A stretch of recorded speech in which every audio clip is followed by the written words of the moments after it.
ప్రజలారా వినరండి ఈ సత్య సువార్త, సర్వజనులారా కనరండి ప్రభు సత్య సువార్త. వినవచ్చిన ప్రియులకు విమోచన యేసు వార్త.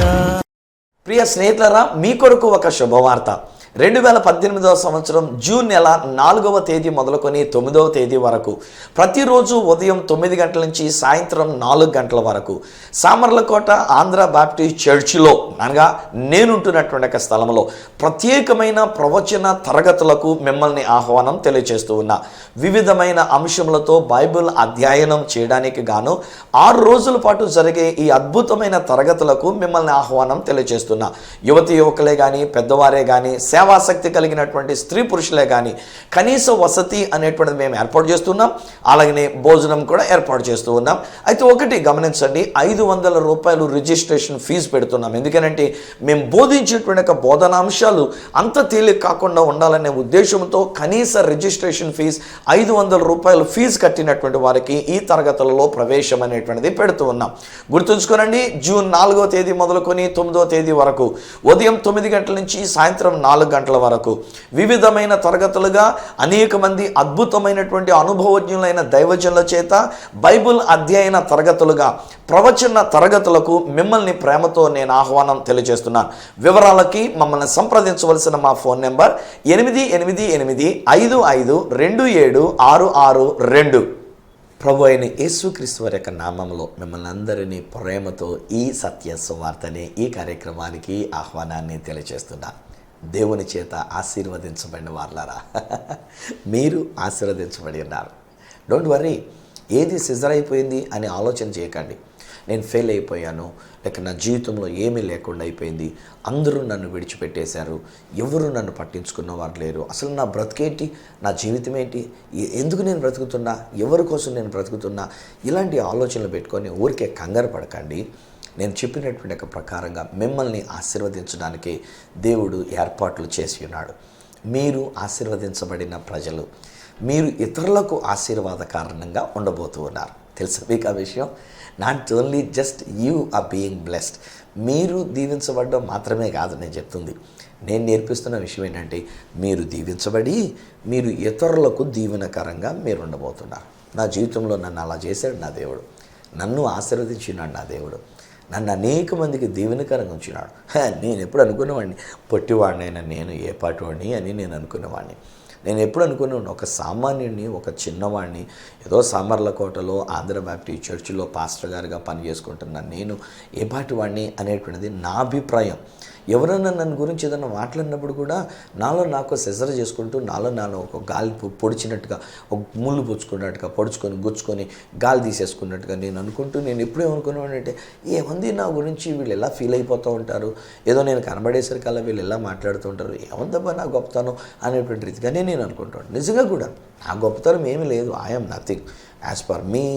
నేను అర్థం చేసుకుంటే నేనేం పెద్ద పైనుంచి ఊడిపడ్డం ఏం కాదు, నేనేది పెద్ద పుడింగ్ ఏం కాదు.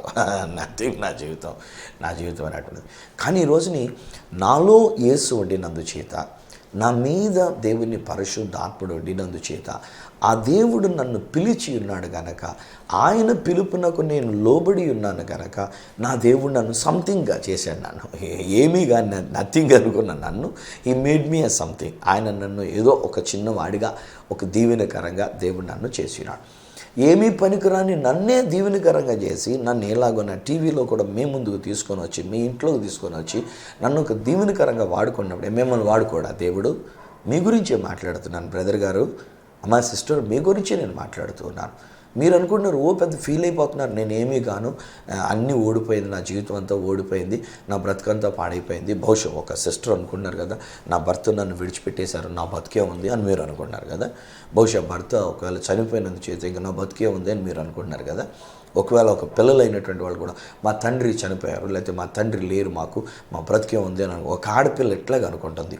ఒక ఆడపిల్ల అనుకున్నటువంటి ఒక మాట ఏంటంటే, నాన్నగారు లేరు ఇంట్లోని, బహుశా నాన్నగారు అమ్మను విడిచిపెట్టి వెళ్ళిపోయారు, అందుచేత అమ్మ మిమ్మల్ని పోషిస్తుంది. ఈ రోజున ఏదో మీకు కాస్త తెలివితేటలు వచ్చినాయి, ఈ రోజున మీరు ఏదో చదువుకుంటూ, లేకపోతే ఈ రోజున మీరు పెద్దవాళ్ళు అయ్యి మీరు ఆలోచించగలుగుతున్నారు. సో మీ ఆలోచనలు మీరు ఏమనుకుంటున్నారంటే, నాన్న మా అమ్మని విడిచిపెట్టేసి వెళ్ళిపోయారు, మాకంటూ ఒక దికాణం లేకుండా, మాకు ఒక బ్రతుకు లేకుండా చేసేసి వెళ్ళిపోయారు, చిచ్చి మగాళ్ళంతా ఇంతే మగాళ్ళ అని చెప్పేసి మగవాళ్ళ మీద నా మీద కూడా కోపం వస్తుందా ఏమా పాప?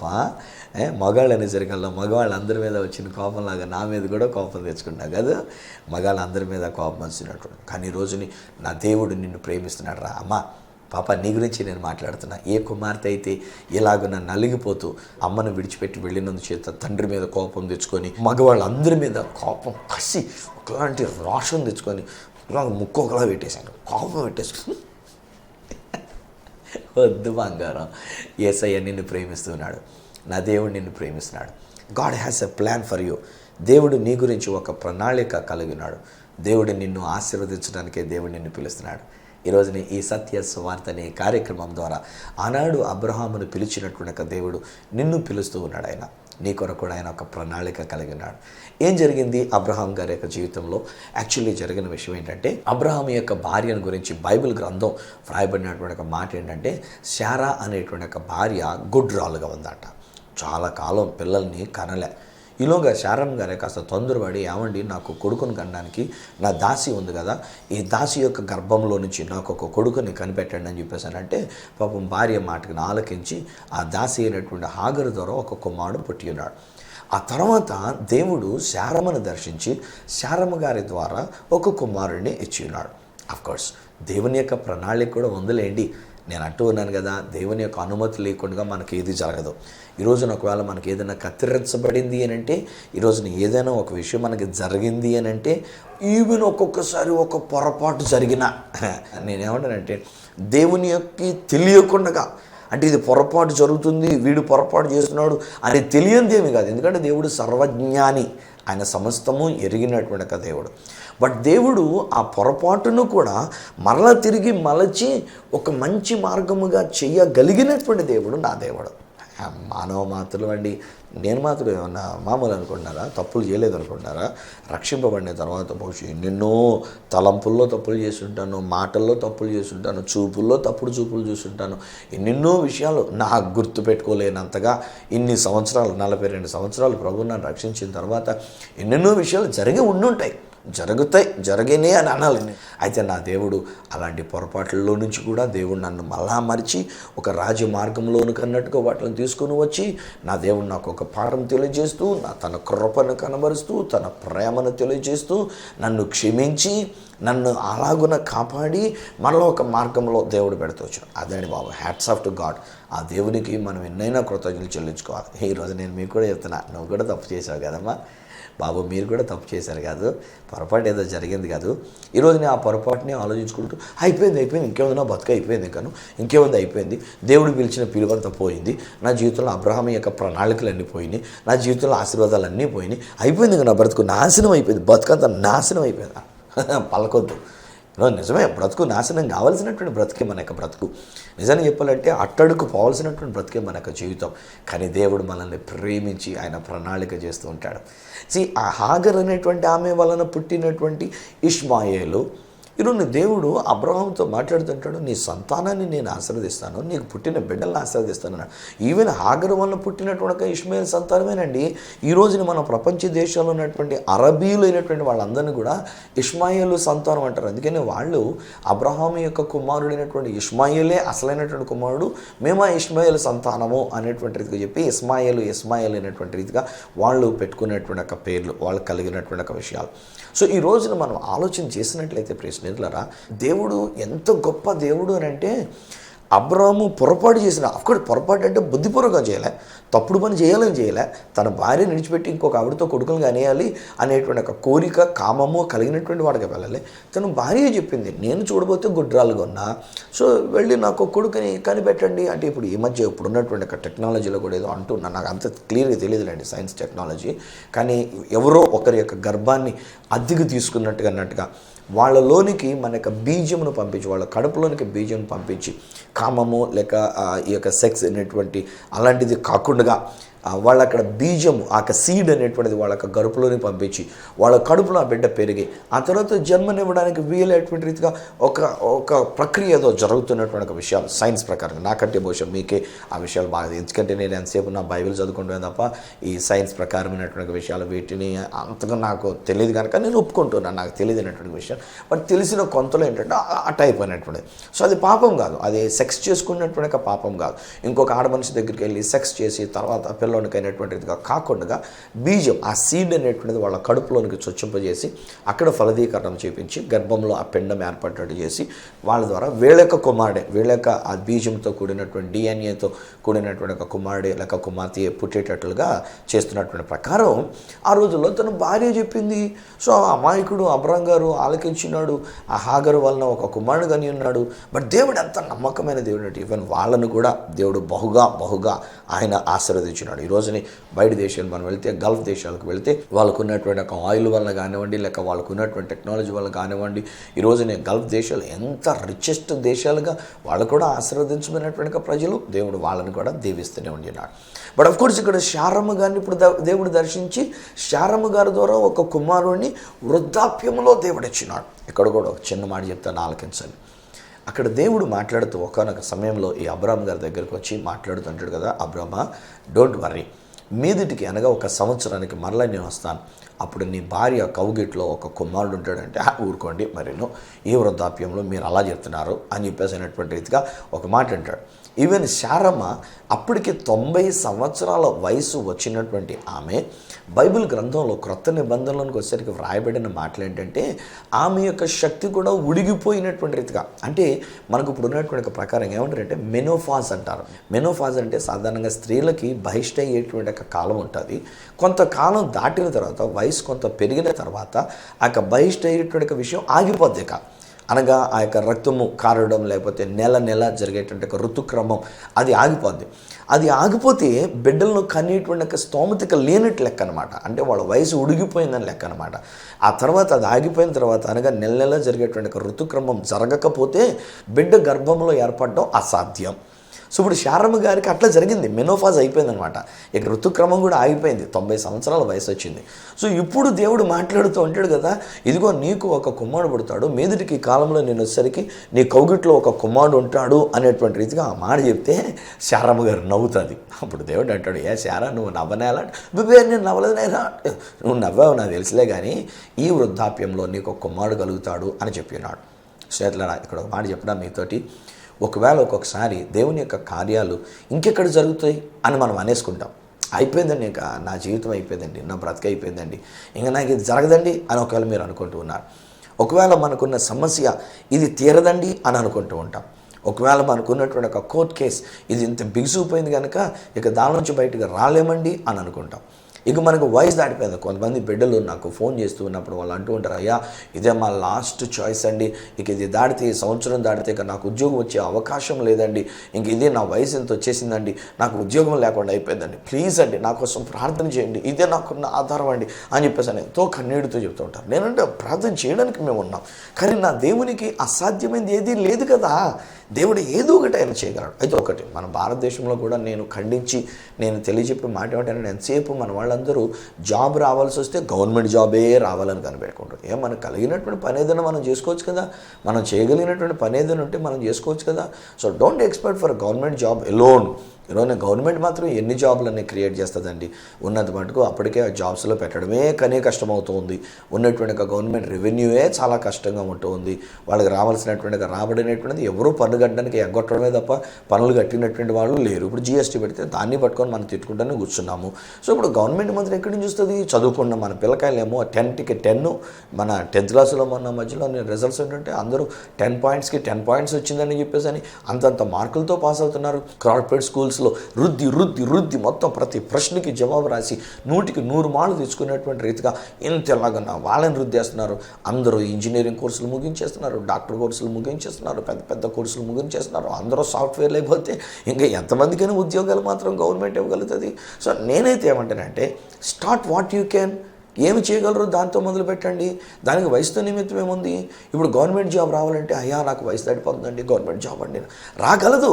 నేను అంటాను కదా, ఒకవేళ అవసరమైతే గవర్నమెంట్ జాబే కనుక నీకు రావాలంటే వయసు దాటిపోయిన తర్వాత కూడా నా దేవుడు ఇవ్వగలడు. అది నా దేవుడు, నేను ప్రకటించే దేవుడు, నేను ప్రకటిస్తున్న ప్రభు అయిన యేసుక్రీస్తు వారు చేయగలిగినటువంటి అసాధ్యమైనటువంటివి సాధ్యపరచగలిగినటువంటి దేవుడు. ఈ రోజుని బహుశా ఒక కుటుంబం, నేను చెప్పిన ఇసాక్ గారిని గురించి లేకపోతే శారమ్మ గారిని గురించి నేను ఇలా మాట్లాడుతుంటే ఒక కుటుంబం మీరు కూడా ఇలాగ అనుకుంటున్నారు కదా, అయ్యా మాకు కూడా అంతా అయిపోయిందండి, వయసు కూడా పెరిగిపోయిందండి, ఇప్పుడు ఆల్మోస్ట్ నేను రిటైర్మెంట్ స్టేజ్ వరకు వచ్చేసానండి, ఇప్పుడు ఇంకా మాకు పిల్లలు పుడతారా అని చెప్పేసి మీరు, అయ్యా ఎందుకు పుడతారా అని అనుమానం ఎందుకు మీకు? ఈరోజు నేను చెప్తున్నా, నా దేవుడికి ఏమైనా అసాధ్యమైనది ఏదైనా ఉందా? ఆయనకి అక్కడ కూడా అదే అంటాడు, దేవునికి ఏమైనా అసాధ్యమైనది ఏదైనా కలదా? నో, నథింగ్ ఈజ్ ఇంపాసిబుల్ అంటూ గాడ్. నా దేవునికి అసాధ్యమైనది అంటూ ఏది కూడా లేదు. 90 సంవత్సరాల వయసులో శారా గర్భాన్ని తెరిచి శరీరం మొతతుల్యమైపోయినట్లుగా మెనోఫాజ్ అయిపోయి కూడా ఆవిడ ఎంతో కాలం మెనోఫాజ్లో ఉన్నప్పటికీ దేవుడు మరలా మెనోఫాజ్ పుట్టించాడు ఆవిడకి, మరలా తనకి శక్తిని అనేటువంటిది అనుగ్రహించినాడు. బహుశా నేను అనుకుంటాను ఈవెన్ అబ్రహాం గారు కూడా తన యొక్క శరీర విషయంలో మృతతుల్యమైనట్లు అని అంటే తనకి ఆ ఎమోషన్స్ లేక ఆ భావోద్రేకంలో అనేటువంటివి కూడా బహుశా అయిపోయిందేమో, ఉడిగిపోయిందేమో. ఒకవేళ భార్య దగ్గర ఉన్న ఆయన భార్యని సుఖపెట్టలేనటువంటి బహుశా ఆ పరిస్థితిలో ఒకవేళ ఉండినారేమో. ఈ రోజుల్లో గమనిస్తుంటేనండి, చాలామంది డాక్టర్ సమరం గారి దగ్గరికి వెళ్ళాలనో లేకపోతే చాలామంది ఏవేవో మందులు వాడాలనో ఏదోదో చేయాలనో ఇలాంటి లేనిపోయిన ఆలోచనలు పెట్టుకొని చికాకులు పెట్టుకుంటూ ఉన్నారండి. నేనంటాను కదా, నా ప్రభువు మనల్ని బలపరిచినాడు, డోంట్ వర్రీ. ఆ ప్రభు మనల్ని బలపరిచినటువంటి ప్రకారంగా మీరు మీ భార్య లేక మీరు మీ భర్త మీ కుటుంబం సుఖవంతంగా మీరు ఉండొచ్చని ఈరోజు నేను తెలియజేస్తున్నా. నా దేవునికి అసాధ్యమైనది ఏదీ లేదు. అయితే మీరు అనుకున్నట్టుగా దేవుడు చేయాలని అనుకోకండి. దేవుడు అనుకున్నట్టుగా మనం జీవించడానికి సుఖవంతమైన జీవితాన్ని, సుఖమైనటువంటి సంసార జీవితాన్ని, సుఖమైనటువంటి కుటుంబ జీవితాన్ని మనం కలిగి ఉండడానికి దేవుడిచ్చిన ప్రకారంగా మనం కలిగి ఉందాం. ఇది నా దేవుడు చేస్తున్నటువంటి ఒక ఆశీర్వాదం. సో అక్కడ ఏం జరిగింది అంటే అబ్రహాం గారి యొక్క శరీరం మృతతుల్యమైపోయింది, శారమ్మ గారి యొక్క శరీరం మృతతుల్యమైపోయింది, వాళ్ళ వయసు దాటిపోయింది, వాళ్ళ వయసులో పెద్దవాళ్ళు అయిపోయారు. బట్ స్టిల్ దేవుడు ఒక మాట పలుకుతున్నాడు, మీదటికి ఈ కాలం నీ చేతుల్లో ఒక కుమారుడు ఉంటాడు. ఇప్పుడు కూడా నేను చెప్తున్నా, అమ్మా సిస్టర్ గారు, ప్రభు మిమ్మల్ని ఆశీర్వదిస్తున్నారు, కలవరపడకండి. చాలా కాలంగా మీరు ప్రార్థనలు చేస్తూ వచ్చారు, ఎంతోమంది దగ్గరికి వెళ్ళారు కూడా, మీరు చాలామంది చేత మీరు ప్రార్థన చేయించుకున్నారు, అనేక మంది మీ తల మీద చేతులుంచి మిమ్మల్ని ఆశీర్వదించారు, అనేక మంది మీకు నూనె రాసి ప్రార్థన చేసి ఉన్నారు. మీరు ఇంకా అనుకుంటున్నా, ఎంతమంది ప్రార్థన చేసినా నాకేం జరగలేదేంటి, ఎంతమంది ప్రార్థన చేసినా మా కుటుంబంలో ఒక్క బిడ్డైనా, ఒక్క పండైనా, ఒక్క కుమారుడైనా, ఒక్క కుమార్తె అయినా, ఒక్క గర్భఫలమైనా రాలేదేంటి అని విసుగుపోతూ ఉన్నారు. ఈరోజు నేను మీతో చెప్తున్నటువంటి మాట, ధైర్యం తెచ్చుకోండి. నా దేవునికి అసాధ్యమైనది ఏది లేదు. Even now God can do that. ఇప్పుడు దేవుడు మీ జీవితంలో కార్యం చేయగలరు, చేస్తున్నారు. నేను ఒకవేళ మాట్లాడవలసి వస్తే గతంలో ఒకసారి నేను తెలియజెప్పినట్టుగా యెహోవా మీ కొరకు గొప్ప కార్యములు చేసి ఉన్నారు, చేస్తారు కాదు, యెహోవా మీ కొరకు గొప్ప కార్యములు చేసి ఉన్నారు. ప్రభు మిమ్మల్ని దీవించున్నారు, ప్రభు మిమ్మల్ని ఆశీర్వదించున్నారు, మీ కొరకు గొప్ప కార్యములు ప్రభు చేసి ఉన్నారు. బిడ్డలు ధైర్యం తెచ్చుకున్నాడు, ధైర్యం తెచ్చుకోండి. మళ్ళీ అలాగన్నానని కొంతమంది మన ఇండియన్స్, మన భారతీయులు, మన తెలుగు వాళ్ళు అయినటువంటి వాళ్ళు ఏమనుకుంటారంటే, ఈరోజు నేను పలుకుతున్న ఆ మాటను బట్టి రేపు పొద్దున్న ఒక నెల రోజులకో 2 నెలలకో మీ జీవితంలో దేవుడు చేసినటువంటి ఒక కార్యాన్ని మీరు చూసి, అమ్మ ఆ రోజునే సువార్తరాజు గారు చెప్పారండి, ఆ మాట ప్రకారంగా ఈరోజు నా భార్య గర్భవతి అయిందండి, ఆ మాట ప్రకారంగా ఈరోజు మా ఇంట్లో పలానా అద్భుతం జరిగిందండి. వెంటనే సువార్తరాజు గారు ఫోన్ చేసి, అయ్యా మీరు మా ఇంటికి ఒకసారి రారా, అయితే మేము మీ దగ్గరికి వస్తామండి, మేము సాక్ష్యం చెప్పుకుంటామండి, మీ గుడికి వస్తామండి, మీకు ఒకవేళ మీకు కానుకిచ్చుకుంటామండి, ఒక టీవీ ప్రోగ్రామ్కి స్పాన్సర్ చేస్తామండి. ఎలాంటి విషయాలు మాట్లాడకండి. ఇలాగ నా సువార్తరాజు దగ్గరికి రావడానికి ప్రయత్నం చేయకండి. Suvartharaju is nothing. సువార్తను ప్రకటించే ఒక వార్తాహరుడు మాత్రమే. మీకు అద్భుతం చేసింది దేవుడండి, నేను ప్రకటిస్తున్న దేవుడండి. మీకు గర్భాన్ని తెరిచి మీకు కావలసినటువంటి ఒక బిడ్డని మీ కడుపులో పెట్టింది దేవుడండి. నేను మాట పలికానంతే, ఆ మాట మీరు తీసుకున్నారు, ఆ మాట మీరు నమ్మారు, ఆ ఆశీర్వాదాన్ని మీరు అనుభవిస్తున్నారు. దేవునికే మీరు మహిమ చెల్లించాలి. మీ ఊర్లో ఉన్న గుడికి వెళ్ళండి, మీ ఊళ్ళో ఉన్న పాస్టర్ గారి దగ్గరికి వెళ్ళండి, ఆ పాస్టర్ గారికి మీరు ఇవ్వాలనుకున్నటువంటి కానుక ఏదన్నా ఆ పాస్టర్ గారికి ఇచ్చుకోండి, ఆ దైవజనుడికి ఇచ్చుకోండి, ఆ దైవజనుడి దగ్గర సాక్ష్యం చెప్పుకోండి. అయ్యా దైవజనుడా, ఈరోజు నా దేవుడు మమ్మల్ని ఆశీర్వదించాడు, ఈ వయసులో మాకు బిడ్డలు ఇచ్చాడు, షుగర్ గురించి నాకు అసలు బిడ్డలే పుట్టరు అనుకున్నానండి, లేకపోతే మాకు వయసు ఎంత అయిపోయింది కనుక మాకు బిడ్డలు పుట్టరు అనుకున్నామండి, రిటైర్మెంట్ కాలంలోకి వచ్చామండి, ఇప్పుడు నా భార్య గర్భం దాల్చిందండి, లోకం అంతా ఏమనుకుంటుందో నాకే కొంచెం సిగ్గా ఉందండి, అయినా నా దేవుని దగ్గరికి వచ్చి సాక్ష్యం చెప్పుకున్నానని చెప్పేసి అని మీ గుడికి వెళ్ళండి, మీ దగ్గర ఉన్నటువంటి ఒక ఆలయానికి వెళ్ళండి, మీరు రెగ్యులర్గా వెళ్ళే దైవజనుడి దగ్గరికి వెళ్ళండి, ఆ దైవజనుడు మీ కృతజ్ఞత కానుక చెల్లించుకోండి. అంతే తప్ప దయచేసి నేను చెప్తున్నా, సువార్తరాజు అనే వ్యక్తి దగ్గరికి రావడానికి అలా మనసు పెట్టుకోవద్దు. ఎందుకంటే నేను కేవలం ఆయన చెప్పిన సత్య సువార్తని మీతో పంచుకొనడం తప్పితే అంతకు మించి నా దగ్గర ఏం లేదు. ఆయన మన కొరకు అద్భుతాలు చేశాడు. అబ్రాము శారాలను ఆశీర్వదించిన దేవుడు ఈరోజు మిమ్మల్ని కూడా ఆశీర్వదించి ఉన్నారు. బిడ్డలతో మిమ్మల్ని దీవించి ఉన్నారు. అసాధ్యమైనది దేవుడు మీ కొరకు సాధ్యపరిచి ఉన్నారు. ఈరోజుని మనం తొందరపడి ఇంకొక మార్గంలో మనం ఏదో సంపాదించుకునే దానికంటే మనము తొందరపడి వేరొక రీతిగా దేవుని యొక్క ఆశీర్వాదాన్ని పొందుకోవడానికి చూచేదానికంటే, ఒకవేళ పరిస్థితుల ప్రభావం వల్లనో, లేక మన ఇంట్లో వాళ్ళ యొక్క ఒత్తిడి వల్లనో, తల్లిదండ్రుల ఒత్తిడి వల్లనో, లేక బిడ్డల యొక్క ఒత్తిడి వల్లనో, లేక ఎవరో మనల్ని ఉసుగొల్పించినందు చేతనో, ఇంకోటి ఏదో పరిస్థితి ప్రభావం వల్లనో మనం ఆశీర్వాదాన్ని పొందుకోవడానికి మనం ప్రయత్నం చేసిన పొరపాటు కంటే ఒరిజినల్గా దేవుని యొక్క ప్రణాళిక చొప్పున దేవుడు మిమ్మల్ని ఆశీర్వదించడానికి ఆయన సంసిద్ధంగా ఉండినాడు. ఇస్సాకు అనేటువంటి ఒక కుమారుడు దేవుని వలన అనుగ్రహించబడినటువంటి ఆశీర్వాదం. ఈ ఇస్సాకు విషయంలో కూడా మనం ఆది కాండంలో కనుక జాగ్రత్తగా చదువుకున్నట్లయితే బైబిల్ గ్రంథంలో రాయబడిన మాట ఏంటంటే, ఇస్సాకు అనేకమైన బావులను తవ్విస్తూ వచ్చాడంట. ప్రతి బావులలో నీళ్లు ఉబుకుతూ ఉన్నాయి. ఈలోగా అక్కడ ఉన్నటువంటి ఒక శత్రువులు ఉన్నటువంటి వాడు ఇది మాది అని తీసేసుకుంటుండేవారు. ఎక్కడ బావి తవ్విస్తే అక్కడ నీళ్లు ఉబుకుతుంటే ఇది మాది అన్నట్టుగా వాళ్ళు తీసేసుకుంటుండేవాళ్ళు. ఎవరితోనే గొడవ పెట్టుకోలే. సరే తీసుకోండి అయినా అంటూ వచ్చినాడు. ఇది క్రైస్తవ జీవితంలో కూడా ఉండాలి. స్నేహితులారా, ఒక్కొక్కసారి దేవుడు మనల్ని ఆశీర్వదిస్తూ ఉన్నప్పుడు మన చుట్టాలు, మన బంధువులు, మనకు కావలసిన వాళ్ళు ఎవరో ఒకరు వచ్చి ఇది మాది అని చెప్పేసి అని గొడవ పెడుతుంటారు. ఓకే, తీసుకుని అయినా నీకు నాకు గొడవ ఎందుకు, మనకి గొడవ ఎందుకు?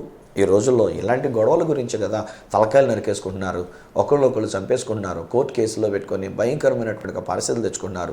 స్థలం తగాదాలని, ఆస్తి తగాదాలని, డబ్బు గురించినటువంటి విషయాలు, లేకపోతే ఇంకేవో మొత్తానికి ఇలాంటివి నానా రకాల. మీకు తెలుసు ఎటువంటి గొడవలు మీకు ఎదురవుతున్నాయో, మీకు తెలుసు ఎలాంటి సమస్యలు మీకు ఎదురవుతున్నాయో. సమస్యలకు తావివ్వద్దు. ఈరోజు ఒకవేళ ఎవరైనా వస్తే కాయానికి కాలు దువ్వద్దు. మనం దెబ్బలాడడానికి రెడీ అయిపోయి మనం కూడా కేసులు పెట్టేసుకొని పోలీస్ స్టేషన్కి అప్పగించేసి ఏదో చేసేసి అన్నట్టుగా ఈ టైప్లో అన్నట్టుగా మనం ఉండొద్దు. ఈరోజు నేను మీతో పంచుకున్నటువంటి మాట ఇది. నా ప్రియ స్నేహితులారా, ఇస్సాకు ఎలాగనైతే దేవుని చేత ఆశీర్వదించబడి శత్రువులతో కూడా సమాధానం పెట్టుకుని ఉన్నాడు. ఆ తర్వాత ఒక బావి తవ్విన తర్వాత అక్కడ ఉన్నటువంటి ఒక శత్రు రాజు అయినటువంటి ఆయన వచ్చి అంటాడు కదా, నీకు నాకు సమాధానం, నీ జనాంగానికి నా జనాంగానికి సమాధానం, నీ కుటుంబానికి లేనటువంటి వారికి, నీ పశువుల కాపర్లకి నాకు సమాధానం, మనం ఒకరికొకరు దెబ్బలాట పెట్టుకోవద్దు. ఒక రాజు వచ్చి ఇస్సాకు గారితో సమాధానం పడతాడండి. అప్పుడు అక్కడ వ్రాయబడినటువంటి మాటలు ఏంటంటే, ఇస్సాకు ఆ యొక్క సంవత్సరం మందు విత్తనము వేసి 100 ఫలము పొందాను, అంతకంతకు ఇస్సాకు అభివృద్ధి చెందుతూ ఆశీర్వదించబడుతూ వచ్చింది. హే ఫ్రెండ్స్, ఒకేసారి సడన్గా ఆశీర్వదించబడిపోవాలని చూడొద్దు. నేను కొంతమంది జీవితాలు చూచానులేండి. సడన్గా ఏదో నడిసిరిపి మంత్రం ఏదో అంటారు కదా, నడిసిరిపి మంత్రం ఏంటో మంత్రం అంటారు. అంటే సడన్గా వచ్చినటువంటి ఆశీర్వాదం ఆ దీవెన కాదండి. బహుశా ఏదో రకంగా వేరే అడ్డు తోవలో ఒకవేళ ఏదైనా ఒక ఆశీర్వాదం వచ్చి ఉంటుందేమో. నేను అంటాను కదా, అలాంటిది ఏదైనా ఒకవేళ కనుక కలిగి ఉంటే, సడన్గా మీకు ఏదైనా వచ్చి ఉంటే, ఒకవేళ ఆస్తి ఏదైనా కలిసి వచ్చి ఉంటే, బెటర్ గివ్ ఇట్ అవే, ఇచ్చేసేయండి. అప్పుడు నిజమైన ఆశీర్వాదం మనకు వస్తుంది. జక్కయ్య జీవితంలో కనుక మనం చూస్తే రాని అని డబ్బు సంపాదించినంత వరకు బిగబట్టుకొని ఊరోళ్ళందరితో చెడ్డోడయ్యాడు. వాళ్ళ దగ్గర డబ్బు సంపాదించుకొని అందరూ అతన్ని పాపి అని చెప్పేసి అని తోలనాడారు. చివరికి యేసు ప్రభువును చూడాలన్నప్పుడు కూడా చూడనివ్వనంతగా ప్రజలందరూ అతని మీద కసి పెట్టుకున్నారు. కానీ యేసు అతను చూచాడండి. ఆ చెట్టు ఎక్కి పైన కూర్చొని చూస్తుంటే సరిగ్గా చెట్టు దగ్గరికి వచ్చి యేసుప్రభు మాట్లాడితే ఏమన్నాడంటే, జక్కయ్య నువ్వు త్వరగా దిగు, నేడు నేను నీ ఎంట ఉండవలసినది అని చెప్పి అతన్ని పిలిచి అతని ఇంటిలోనికి వెళ్ళినప్పుడు ఇప్పుడు జక్కయ్య ఏమని అంటున్నాడు, ప్రభువా నా ఆస్తుల సగం ఇచ్చేస్తా, నేను ఎవరెవరి దగ్గర అన్యాయంగా తీసుకున్నానో వారికి 4 తిరిగి ఇచ్చేస్తా అని చెప్పాడు. ఎప్పుడైతే ఇలాంటి మాటలు చెప్పాడో అప్పుడు యేసుప్రభు అంటాడు, నేడు ఈ ఇంటికి రక్షణ వచ్చి ఉన్నది. సో నడిసిరిపి మంత్రంగా ఒకవేళ సడన్గా మీకు ఏదైనా ఆస్తి వస్తే, కలిసి వస్తే కనుక దాన్ని దాచిపెట్టుకొని ఉంచుకోవడానికి ప్రయత్నం చేయకండి. అది చివరికి మనల్ని నాశనం చేస్తుంది. చాలామంది డబ్బున్న వాళ్ళని చూశాను, ఇలాగ అకస్మాత్తుగా డబ్బు సంపాదించిన వాళ్ళని చూశాను, సడన్గా డబ్బు వచ్చిన వాళ్ళని చూశాను. ఆ తర్వాత కొంతకాలం కార్ల మీద కార్లు, వాహనాల మీద వాహనాలు, ఇల్లు మీద ఇల్లు, డాబాల మీద డాబాలు, స్థలాలకి స్థలాలు, ఇన్నిన్ని కొనే సంపాదించేసి ఇష్టం వచ్చినట్టుగా తిరిగి చివరికి వాళ్ళు బ్రతుకున్న కాలంలోనే మొత్తం అన్నీ పోవటం కూడా నేను చూశాను. మొత్తం అన్నీ పోయినాయి. కార్లు పోయినాయి, స్థలాలు పోయినాయి. చివరికి కుటుంబం విచ్ఛిన్నం అయిపోయినటువంటి పరిస్థితులకు వచ్చినాయి. చివరికి ఆ వ్యక్తి కూడా ఇంకెక్కడున్నాడో తెలియకుండా పోయినటువంటి పరిస్థితులు అనేటువంటి వచ్చినాయి. కనుక ఈరోజు నేను చెప్తా, దేవుడు క్రమక్రమంగా ఆశీర్వదించేటువంటి ఆ అభివృద్ధిని అది మనం ఎదురు చూద్దాం. ఈరోజు నేను మీతో చెప్తున్నాను, నా ప్రియ స్నేహితులారా, దేవుడు మిమ్మల్ని ఆశీర్వదిస్తున్నాడు. దేవుడు మిమ్మల్ని ఇస్సాకును దీవించినట్లుగా క్రమక్రమంగా దీవిస్తున్నాడు. స్టెప్ బై స్టెప్ దీవిస్తున్నాడు. నా జీవితంలో నేను చెప్పుకున్నాను, ఒక చిన్నవాడిని అండి, ఏమీ కానటువంటి వాడిని అండి. 1976లో ప్రభువుని నన్ను రక్షించుకున్న తర్వాత నేను బైబిల్ కాలేజ్కి వెళ్ళా, దేవుడు దీవించాడు. బయటకు వచ్చి బైబిల్ స్కూల్లో ఉపాధ్యాయుడిగా ఉన్న దేవుడు నన్ను దీవించాడు. ఆ తర్వాత నేను పాస్టర్ గారుగా సామర్లకోటకు వచ్చి దేవుడు నన్ను దీవించాడు. ఒక తర్జుమాదారుడుగా దేవుడు నన్ను దీవించాడు. ఆ తర్వాత టీవీలో అనువాదికుడిగా దేవుడు నన్ను దీవించాడు. ఆ తర్వాత టీవీలో సువార్తను ప్రకటించేటువంటి ఒక సువార్తికునిగా దేవుడు నన్ను దీవించాడు. ఇజ్రాయెల్ దేశానికి 34-35 సార్లు వెళ్ళొచ్చేటువంటి రీతిగా దేవుడు నన్ను దీవించాడు. ఇంకా ఏ విధమైనటువంటి దీవెన దేవుడు ప్రణాళికలో పెట్టుకునేవాడు నాకు తెలీదు. ఇలా దీవించను కూడా నా దేవుడి దగ్గర నేను మొరపెట్టను. కానీ అంచెలంచెలుగా నా దేవుడు దీవిస్తున్న కొలది చిన్నవాడైనటువంటి ఒక సువార్త, ఒక సామాన్యుడైనటువంటి నన్ను దేవుడు ఆశీర్వదిస్తూ ఉన్నప్పుడు మిమ్మల్ని ఆశీర్వదించడా, మీ కుటుంబాన్ని దీవించడా, మీ బిడ్డలను దీవించడా? Don't worry. అమారే తల్లిగారు, బహుశా మీ కుమారుని గురించి మీరు కలవరపడివో తిడతా కూర్చున్నారు. మీ అమ్మాయిని గురించి కూడా మీరు కలవరపడి మీ అమ్మాయిని తిడతా కూర్చున్నారు. వద్దమ్మా, తిట్టొద్దండి. తిడితే కలిగేదే ఉంది, ఇంకా ముందుకేసేస్తారు ఆ పిల్లకాయలు. ఈ రోజుల్లో ఉన్న టెక్నాలజికల్ పిల్లకాయలు అలాంటి వాళ్ళు. సో తిట్టొద్దు, దానికి బదులు దీవించండి. ఇస్సాకు వలె నీవు కూడా దీవించబడుతూ నాయన, ఇస్సాకు వలె నువ్వు ఆశీర్వదించబడదు అమ్మ అని ఆ కుమారుడిని, ఆ కుమార్తెను దీవించండి. ఈరోజు నా ద్వారా విన్న ఈ వర్తమానాన్ని బట్టి దేవుని యొక్క ప్రణాళికలో మీరుండి ఉన్నారు. ఒక అద్భుతం దేవుడు చేసి ఉన్నాడు. ఆ బిడ్డల్ని ఇచ్చినవాడు దేవుడే. ఆ బిడ్డలు మీకు అనుగ్రహించిన వాడు దేవుడే. వృద్ధాప్యంలో ఇచ్చినటువంటి ఒక బిడ్డలు, అసాధ్యమైనటువంటిది సాధ్యపరిచినటువంటి ఒక దేవుడు మీకు ఆ బిడ్డలనిచ్చి దీవించినాడు. ఆ ఉద్యోగాన్ని ఇచ్చి దీవించినాడు. ఆ వృత్తినిచ్చి దీవించినాడు. ఒక ఆశీర్వాదాన్ని ఇచ్చి దేవుడు మిమ్మల్ని ఆశీర్వదించినాడు. వీటిలో మనం ఏం చేద్దామంటే దేవునికి మనం అంకితం చేసుకుంటూ ఒక దీవెనకరంగా క్రమక్రమంగా అభివృద్ధి చెందడానికి, క్రమక్రమంగా గొప్పవారం కావడానికి, క్రమక్రమంగా పైకి ఎదగడానికి ఆ దేవుని చేతుల్లో మనం సమర్పించుకుందామా? ఇలాగే వెళుతుంటేనే ఇశ్రాయేలీయుల చరిత్ర వస్తుంది. అబ్రహాం గారిని దేవుడు దీవించాడు. అబ్రహాం గారికి దేవుడు లేక ఇచ్చినటువంటి ఒక కుమారుడైనటువంటి ఇస్సాకుని దేవుడు దీవించినాడు. ఆ ఇస్సాకుని ఆశీర్వదించిన రీతిగా ఈరోజు మిమ్మల్ని, మీ బిడ్డలను కూడా దేవుడు దీవించినాడు. తండ్రి, ఈ బిడ్డలు నీ చేతులకు అప్పగిస్తున్నాను. ఈ కుటుంబాన్ని నీ చేతులకు అప్పగిస్తున్నాను. బహుశా ఒక కుటుంబం ఇంకా బిడ్డలు కావాలని కనిపెడుతున్నాను నాయన. యేసు నామములో నేను ప్రకటించావు, వారికి బిడ్డలు కలిగి ఉన్నారు అని నేను ప్రకటిస్తాను. కలుగుదురు గాక అనుకోండి నేను అంటలేదు నాయన, నువ్వు ఇచ్చి ఉన్నావు నాయన, అది నేను నమ్ముతున్నా. బిడ్డలతో నువ్వు దీవించినావు కనుక నీకు వందనాలు చెల్లిస్తున్నాను. ఆశీర్వాదం ఇచ్చినందుకు నీకు వందనాలు. ఆస్తి ఐశ్వర్యం ఇచ్చినందుకు నీకు వందనాలు. సమాధానం ఇచ్చినందుకు నీకు వందనాలు. ఇతరులతో నాన్న, పెద్దవాళ్ళతో, గొప్పవాళ్ళతో, వాళ్ళ వీధులు ఉన్నటువంటి వారితో సమాధానం ఇచ్చినందుకు నీకు వందనాలు. అభివృద్ధి పరుస్తున్నందుకు నీకు వందనాలు. ఇస్సాకును క్రమక్రమంగా వృద్ధిపరిచినట్లుగా వృద్ధి చేస్తున్నందుకు నీకు వందనాలు. Still there is a family. ఇంకో కుటుంబం ఉంది అన్నాను. ఇక మా ఒక ఉద్యోగం కొరకు వాళ్ళు ఎదురు చూస్తున్నారు. ఒక అసాధ్యమైన కార్యము కొరకు వాళ్ళు ఎదురు చూస్తున్నారు. ఇది ఇక జరగదు అనుకున్నటువంటి ఒక విషయం మీరు జరిగిస్తున్న దేవుడు కనుక నీకు స్తోత్రాలు మేము చెల్లించుకున్నాం. యేసు నామములో అది జరుగును గాక. మీకు అసాధ్యమైనది ఏదీ లేదు కనుక నాయన, సమస్తము సాధ్యమే కనుక ఈ బిడ్డల జీవితంలో నువ్వు సాధ్యపరుస్తున్నందుకు నీకు వందనాలు. ఇశ్రాయేలీయుల కొరకు నాయన ఒక్కొక్కరుగా అబ్రాహాముని, ఇస్సాకుని మీరు ఆశీర్వదించిన రీతిగానే వీరిని కూడా నువ్వు ఆశీర్వదిస్తున్నందుకు నీకు వందనాలు చెల్లించుకుంటూ ఈ కుటుంబాన్ని దీవిస్తూ యేసు నామమున ప్రార్థించి పొంది ఉన్నాము తండ్రి. ఆమేన్. తండ్రి, కుమార, పరిశుద్ధాత్మలను దేవదేవుని దీవెన ఆశీర్వాదములు మీకును, మీ కుటుంబానికి, మీ బిడ్డలు కలుగునట్లును, అసాధ్యమైనవి మీకు సాధ్యపరచబడినట్లు సదా తోడయండి, మిమ్మల్ని ఆశీర్వదించి నడిపించును గాక. ఆమేన్. అసాధ్యమైనవి సాధ్యపరిచినాడు దేవుడు. సంతోషించి ఆనందించండి. మీరు పొందుకున్న మేలులు ఒకవేళ నాతో మీరు పంచుకోవాలని మనసుంటే ఉత్తరం ద్వారా కానీ ఫోన్ ద్వారా కానీ మీరు నాతో పంచుకోవచ్చు. నా అడ్రస్ ఈ సత్య సువార్త, సామర్లకోట 533440, తూర్పుగోదావరి జిల్లా, ఆంధ్రప్రదేశ్. అడ్రస్ మరొకసారి చెప్తూ ఉన్నా, ఈ సత్య సువార్త, Samalkot 533440, east Godavari district, Andhra Pradesh. అప్పటికి ఒకవేళ నాతో మీరు ఫోన్లో మాట్లాడాలని కోరుకున్నట్లయితే నా ఫోన్ నెంబర్స్ 9848110907, 9440040992, 8888552766. ఒకవేళ నాకు ఈమెయిల్ చేయాలనుకున్నట్లయితే నా ఈమెయిల్ ఐడి isathyasuvartha@gmail.com. మళ్ళీ రేపటి దినాన్ని ఈ సత్య సువార్త అనే ఈ కార్యక్రమంలో మిమ్మల్ని కలుసుకునేటంత వరకు మిమ్మల్ని అందరినీ మనలను క్రమక్రమంగా ఆశీర్వదిస్తూ అసాధ్యమైనవి సాధ్యపరిచే ఆ దేవాతి దేవుని చేతులకే మిమ్మల్ని అప్పగిస్తూ మీ దగ్గర సెలవు తీసుకుంటున్నా మీ ప్రియ సహోదరుడు ఈ సత్య సువార్త రాజు.